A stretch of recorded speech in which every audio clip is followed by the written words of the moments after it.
68 dossiers instruits, 27 nominés et 9 lauréats.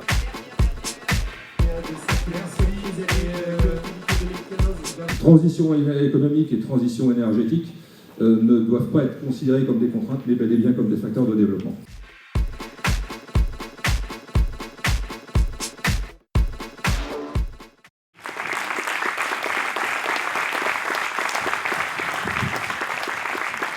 Alcyon, c'est une société industrielle. On conçoit et on fabrique des pièces de structure allégées pour les industries du transport.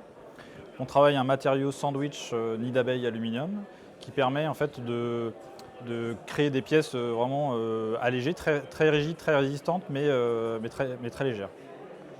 Notre différence, c'est un matériau connu, le sandwich aluminium. Notre différenciation, c'est de le former en 3 dimensions. Quand dans l'état de l'art, l'homme du métier ne sait faire que des formes planes ou courbes, simples, développables. Nous, on est vraiment sur des formes non développables avec double courbure. On est vraiment sur des formes 3D complexes. On va aller sur les terres des pièces composites. On entend parler beaucoup des pièces composites aujourd'hui.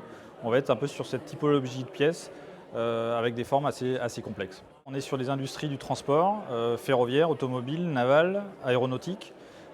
Partout où un des enjeux majeurs, c'est la performance énergétique, donc c'est consommer moins d'énergie, rejeter moins de CO2. Donc c'est là où on est pertinent avec l'offre de Alcyon.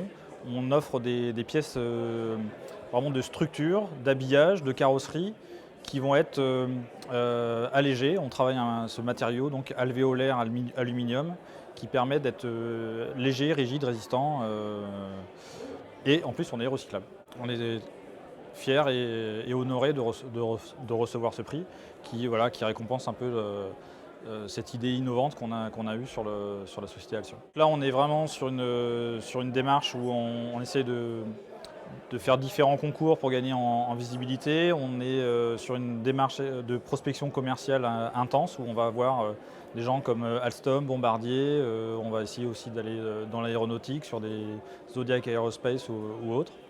Donc on va vraiment se focaliser sur la prospection. On est sur des marchés avec un access time to market assez long. Il faut s'intégrer dans des programmes, il faut convaincre que la technologie c'est la bonne, qu'elle peut apporter ce qu'il faut.